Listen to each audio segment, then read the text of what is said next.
Part 1. The shocking death of the soul of Fast and Furious. On November 30th, 2013, Paul Walker died in a car accident. He was only 40 years old. The news shocked millions of people around the world.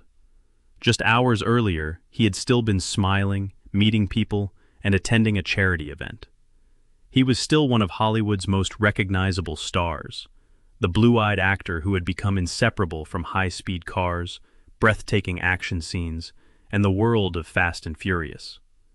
But then, everything changed. Walker got into a Porsche Carrera GT with his friend Roger Rodas. Just minutes later, the car lost control and crashed. The actor who had become famous for driving powerful cars at breathtaking speeds in Fast and Furious suddenly died in a tragedy involving the very thing that had defined his career, a high-performance car. But Paul Walker wasn't even driving. That day, he had just attended a charity event before getting into the Porsche Carrera GT with his friend Roger Rodas, who was behind the wheel. Not long afterward, the car lost control and crashed. How could what seemed like an ordinary drive after a charity event end in such a devastating tragedy? What caused the car to lose control, and why, more than a decade later, does Paul Walker's death still leave fans with so many questions? There is a heartbreaking irony that seems impossible to ignore. For years, audiences watched Walker survive dangerous races, violent crashes, and countless seemingly impossible situations as Brian O'Connor. On screen, he could always escape danger. So why did this tragedy happen? What was the real cause of his death? Was it simply a terrible accident, or are there still unanswered questions surrounding what happened? And perhaps the most haunting question of all, how could a man whose entire career was tied to speed end his life in a tragedy involving the very same thing? Paul Walker's death left millions of fans around the world in shock. But his story did not begin with Fast and Furious, and it certainly did not end with that fateful crash. Behind the handsome face, blue eyes, and unforgettable smile was a man whose life was far more complicated than the image Hollywood had created. Who was Paul Walker before he became Brian O'Connor? Why did he keep his private life so carefully guarded, even after becoming a global superstar? And what kind of man was he when the cameras stopped rolling? To understand why Paul Walker's death still haunts people more than a decade later, we have to go back to where it all began. Part 2. The blue-eyed boy with the unforgettable smile. Long before the world knew him as Brian O'Connor, Paul Walker was simply a blue-eyed boy growing up in California. Born in 1973, Walker entered the entertainment world at an age when most children were still learning how to speak confidently in front of a camera. At just 2 years old, he appeared in a television commercial, beginning a relationship with the camera that would last for the rest of his life. His appearance quickly became one of his greatest advantages. Bright blue eyes, blonde hair, and a natural smile gave him the kind of look that advertisers and casting directors noticed immediately. He began working as a child model and appeared in television productions while he was still young. But being noticed was not the same as becoming famous. Walker's journey to Hollywood was anything but easy. As a young actor, he appeared in television shows and small productions, hoping that one of them would finally become the role that changed everything. Yet year after year, the breakthrough never came. He worked, auditioned, and appeared on screen, but much of what he did disappeared almost as quickly as it arrived. For more than a decade, Walker remained a familiar but relatively unknown face. There were no instant blockbusters, no legendary performances, no guarantee that Hollywood would ever make him a major star. So what kept him going? And how many times can a young actor hear "not yet" before beginning to wonder whether his dream will ever come true? Walker continued taking whatever opportunities came his way. He appeared in television projects and films that gave him experience, even when they failed to make much of an impact. Instead of becoming famous overnight, he slowly built his career one role at a time. Then, toward the end of the 1990s, something began to change. Walker started appearing in films aimed at younger audiences, including Varsity Blues and She's All That. These movies introduced him to a much larger audience and helped establish him as one of Hollywood's promising young faces. But there was something else that audiences began to notice. It wasn't simply his acting, it was his smile. At a time when many young Hollywood stars seemed determined to look serious, mysterious, or impossibly cool, Walker often stood out by doing the opposite. He smiled naturally, almost effortlessly. That smile became part of his identity. It made him appear approachable rather than distant, warm rather than intimidating. And perhaps more importantly, it helped audiences feel that there was something genuine behind the handsome face. In 2000, Walker appeared on the cover of Vanity Fair alongside several other rising young stars. While others posed with serious expressions, Walker simply smiled. It was a small moment, but looking back, it seemed almost symbolic. The young actor who had spent years waiting for his opportunity was finally standing on the edge of something much bigger. Yet he still had no idea how dramatically his life was about to change. Because just 1 year later, Hollywood would give Paul Walker the role that would transform him from a promising young actor into an international star. A role involving fast cars, a role involving danger, loyalty, and betrayal. A role that would make his face recognizable across the world. The character was Brian O'Connor, and when Paul Walker stepped behind the wheel, everything changed. Part 3. The role that changed Paul Walker's life. Brian O'Connor. In 2001, after more than a decade of struggling to establish himself in Hollywood, Paul Walker finally received the role that would change everything. His name was Brian O'Connor. At first glance, The Fast and the Furious seemed like a relatively straightforward action movie. It was built around fast cars, illegal street racing, undercover police work, and a group of people living on the edge. Nobody could have known that this small-budget project would eventually become one of the biggest movie franchises in the world. Walker played Brian, an undercover police officer sent to investigate a series of daring truck hijackings. To get close to the people behind them, Brian entered the world of underground street racing and became involved with Dominic Toretto, played by Vin Diesel. But Brian was not simply a typical action hero. He was young, he was confident behind the wheel, he could handle speed and danger, yet there was also something remarkably approachable about him. And that was where Paul Walker fit the character perfectly. With his blonde hair, blue eyes, and unmistakable smile, Walker brought a different kind of energy to the role. He didn't look like the stereotypical tough action star. Instead, he seemed like the kind of person audiences could trust. That combination became one of the film's greatest strengths. When The Fast and the Furious arrived in theaters, audiences responded far more strongly than expected. The movie became a major commercial success, turning its young cast into recognizable stars almost overnight. For Walker, it was the breakthrough he had been waiting for since childhood. Suddenly, the actor who had spent years appearing in small television roles and forgotten movies was being watched by audiences around the world. But something even bigger was happening. Paul Walker and Vin Diesel had chemistry. Their characters began as opposites. Brian was the undercover outsider, while Dom was the powerful leader of a close-knit street racing family. Yet as the story developed, their relationship became one of the emotional foundations of the franchise. It was no longer simply about cars. It was about trust, loyalty, friendship, and family. And audiences connected with that. The success of the first movie transformed The Fast and the Furious from a single action film into a growing franchise. Walker returned as Brian O'Connor, and with every appearance the character became more closely associated with his real-life image. For millions of fans, it became almost impossible to separate the actor from the character. Paul Walker was Brian O'Connor. Brian O'Connor was Paul Walker. And the faster the franchise grew, the more deeply Walker became connected to the world of cars and speed. But there was an interesting contradiction at the heart of his new image. The man audiences saw driving at incredible speeds on screen was not known for living a wild, reckless Hollywood lifestyle off-screen. In many ways, Walker remained quiet, private, and surprisingly down to earth. That contrast would become one of the most fascinating parts of his story. The role gave him fame, it gave him money, it gave him millions of fans.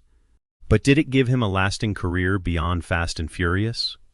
That question matters because Walker had spent more than a decade trying to prove himself before Brian O'Connor came along. He had appeared in other films, he had worked with major actors, he had tried different genres, yet nothing came close to the impact of Brian. So what would Paul Walker's career have looked like if he had never gotten behind the wheel of that first Fast and Furious car? Would audiences still remember his name today? Could Paul Walker have become a major Hollywood star without Brian O'Connor? Or was this one role not simply the biggest opportunity of his career, but the role that would define his entire legacy? The answer would follow him for the rest of his life. Part 4. A Hollywood star who didn't live like one. By the early 2000s, Paul Walker had become a recognizable Hollywood star.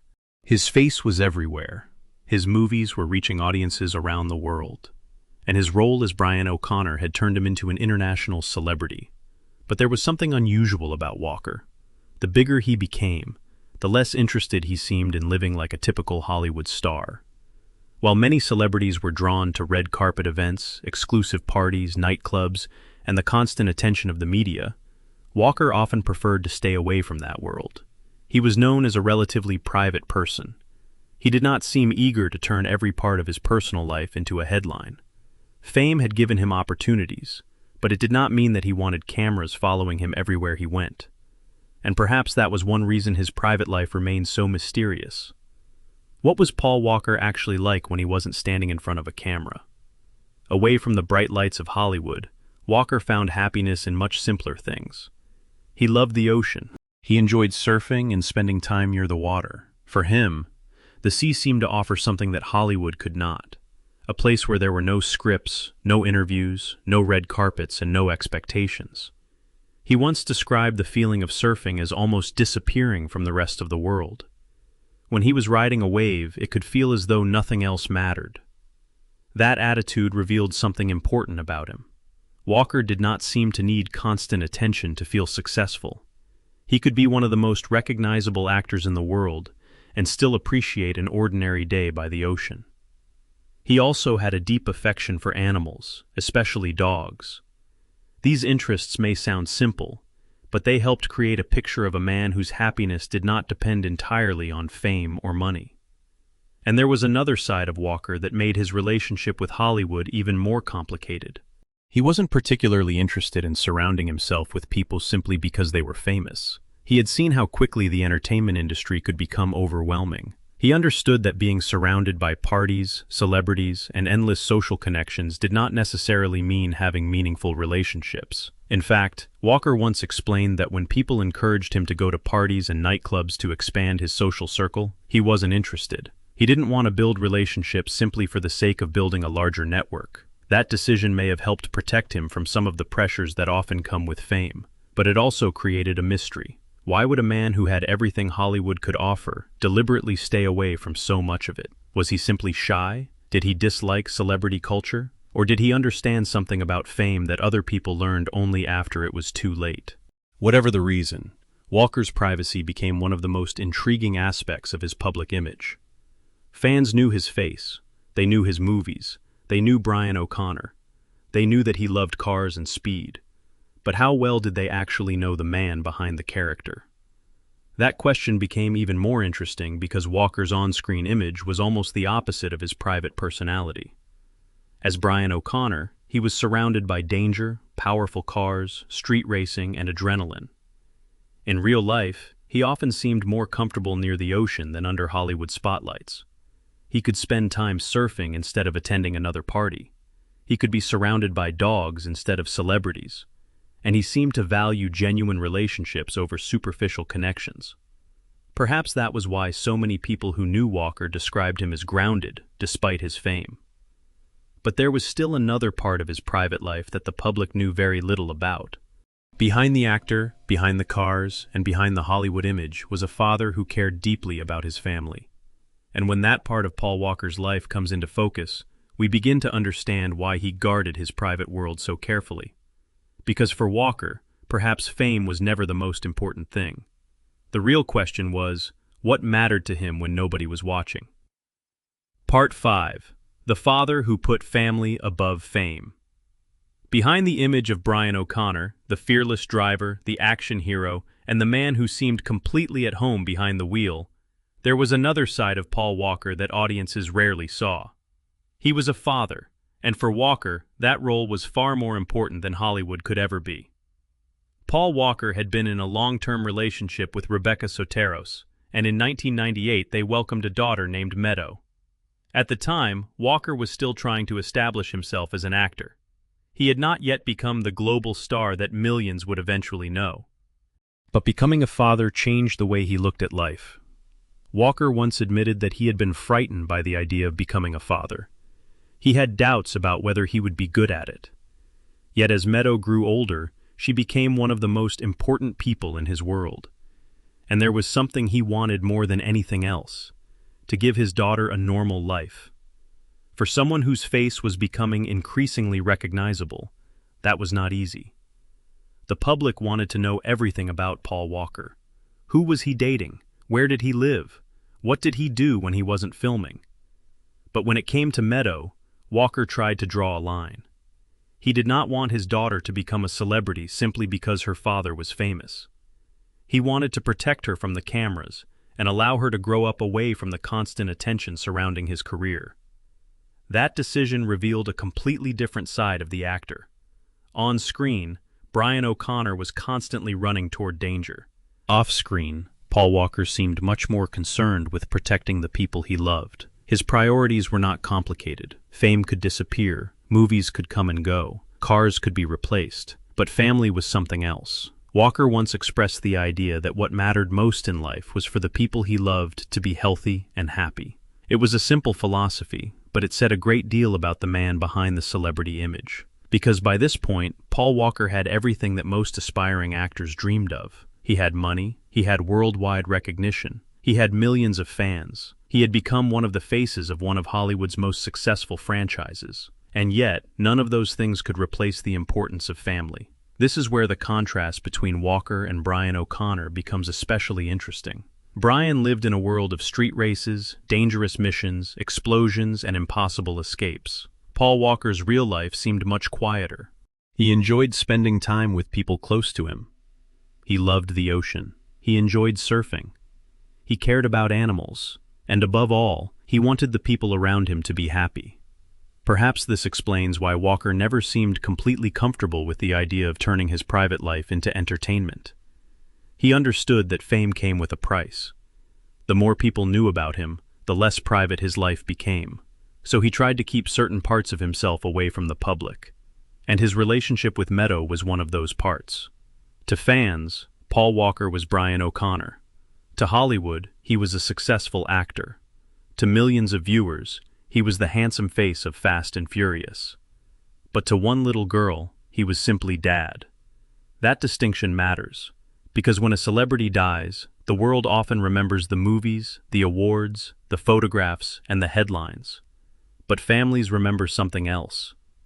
They remember the ordinary moments, the conversations, the laughter, the person who existed before the cameras turned on and after they turned off. And perhaps that is the most revealing way to understand Paul Walker. Not as a Hollywood superstar, not as a man behind the wheel, but as a father who wanted the people he loved to be safe and happy. Yet there was another side of Walker's life that would reveal just how deeply he cared about other people.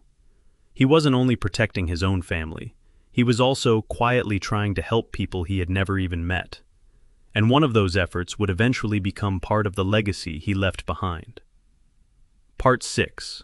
The Heart Behind the Speed. To millions of people, Paul Walker was the man behind the wheel. He was the blue-eyed star of Fast and Furious, the actor who seemed to belong in a world of roaring engines, powerful cars, and impossible speeds. But away from the cameras, there was another side of Walker that many fans knew far less about. He wasn't only interested in movies, fame, or cars. He wanted to help people. One of the clearest examples came after the devastating earthquake in Haiti. Walker traveled there and witnessed the suffering caused by the disaster. What he saw affected him deeply.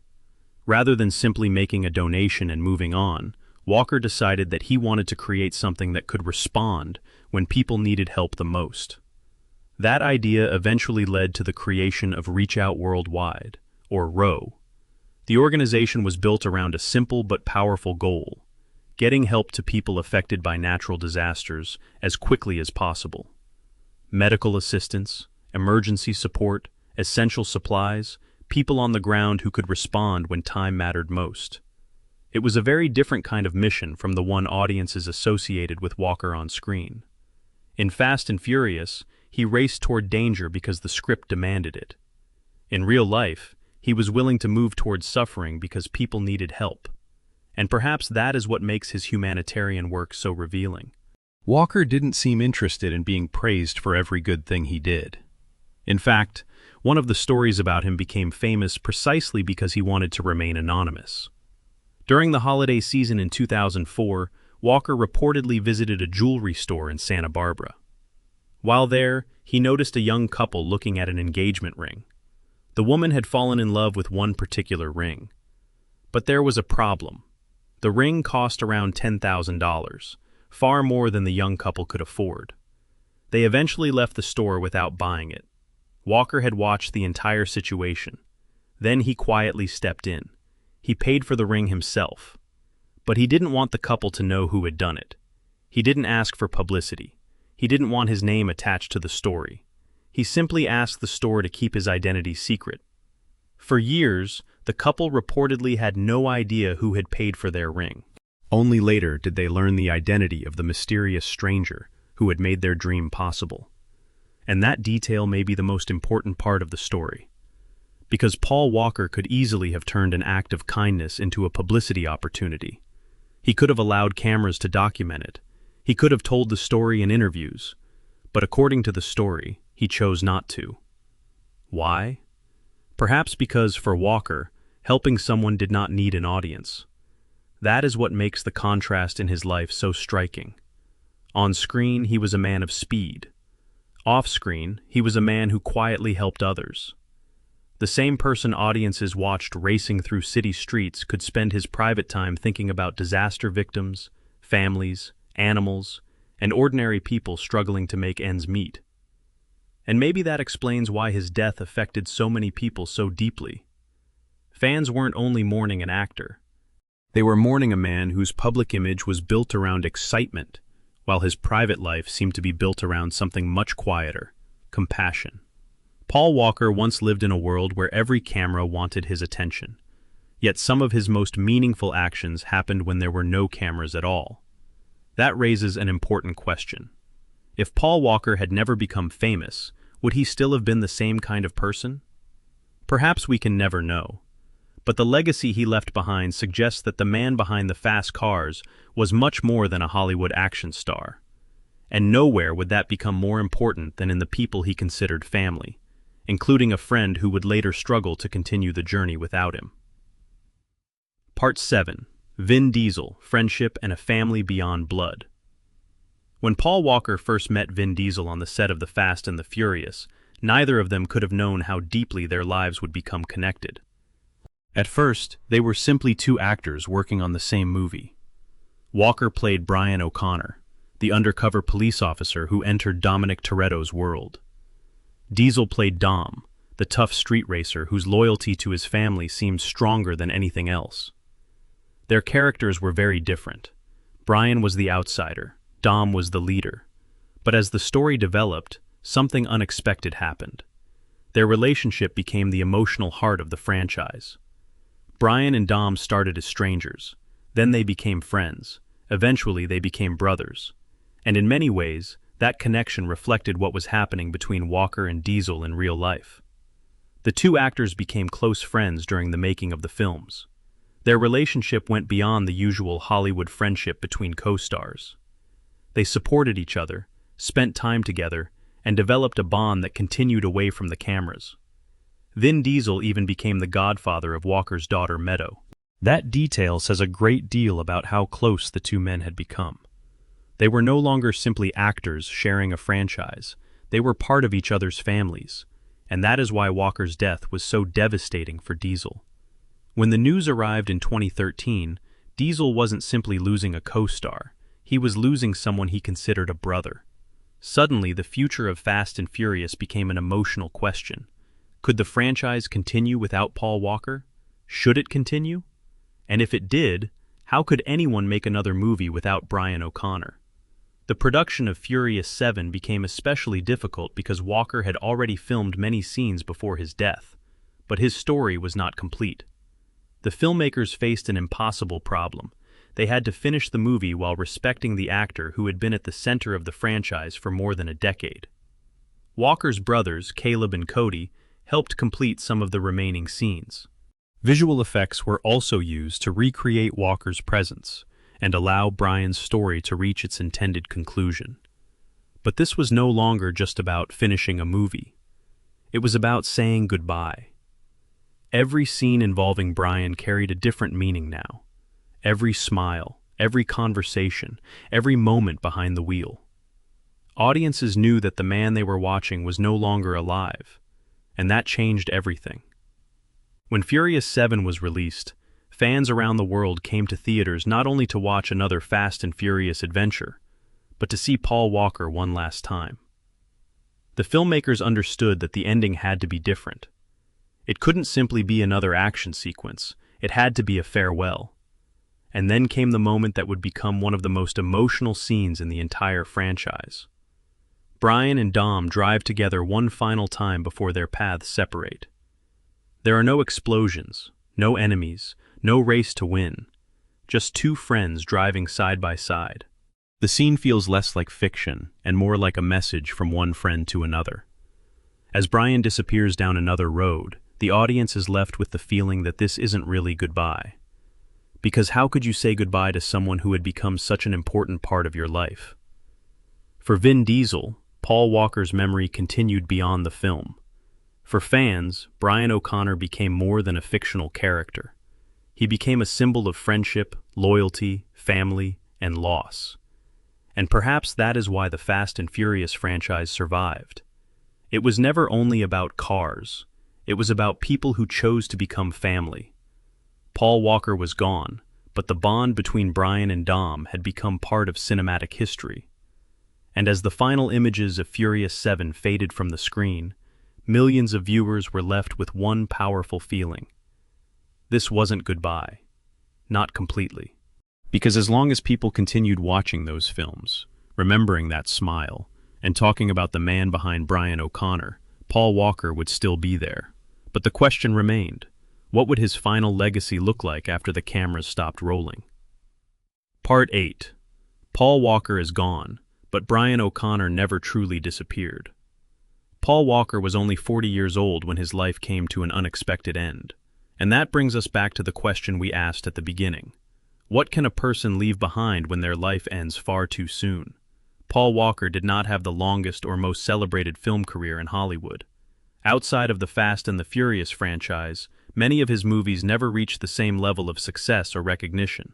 But perhaps that is exactly what makes his legacy so fascinating. Because sometimes, a person's place in history is not determined by the number of films they make. It is determined by the one role that becomes unforgettable. For Paul Walker, that role was Brian O'Connor. Brian was more than a character who drove fast cars. He represented friendship, loyalty, trust, and the idea that family is not always defined by blood. That message became one of the reasons Fast and Furious grew far beyond its original concept of street racing and powerful cars. And after Walker's death, Brian O'Connor became even more meaningful. When audiences watched Furious 7, they were no longer simply watching another chapter in a successful action franchise. They were watching a farewell. The filmmakers had to find a way to complete Walker's unfinished scenes, using his brothers and visual effects to help bring Brian's story to its conclusion. But the final result became something much more emotional than anyone could have expected. The final farewell between Brian and Dom touched millions of viewers around the world. There was no need for a massive explosion. No villain needed to be defeated. No race needed to be won. The most powerful moment was simply two friends going in different directions. It felt like the movie was saying goodbye to Paul Walker himself, and perhaps that is why the ending has remained so powerful. Walker may have disappeared from the screen, but the memories surrounding him did not disappear. They remained with his family, They remained with his daughter. They remained with his closest friends. They remained with the millions of fans who had grown up watching him. And they also remained through the humanitarian work he had begun during his lifetime. His charitable organization, Reach Out Worldwide, became another part of the legacy he left behind. That legacy is important because it reminds us that Paul Walker was not only the man audiences saw behind the wheel. There was another Paul Walker, a man who loved the ocean, a man who cared about animals, a father who valued his daughter, a friend who formed a powerful bond with Vin Diesel, and a person who wanted to help people who were suffering. Perhaps this is the greatest contradiction in his story. Paul Walker spent much of his career playing a man who raced toward danger. He became famous for speed. He became famous for cars. He became famous for action. But when people remember him today, they often remember something much simpler. They remember his smile. They remember his friendship with Vin Diesel. They remember the idea of family that Fast and Furious represented. They remember the emotional farewell in Furious 7. And they remember the kindness that existed behind the Hollywood image. Maybe that is why his story continues to resonate. Because Paul Walker did not simply leave behind a collection of movies. He left behind an emotional connection. For some fans, he was the actor who made Brian O'Connor unforgettable. For others, he was the friend they never met but somehow felt they knew. And for his family, he was something much more important than a movie star.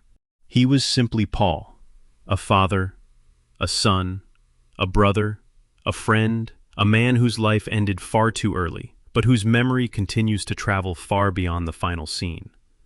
Paul Walker disappeared from the screen, but Brian O'Connor, and the memory of the man behind the character, never truly left. And perhaps that is the most fitting ending for the story of a man who spent his career chasing speed, but whose greatest legacy was never about how fast he could drive. It was about how deeply he was remembered.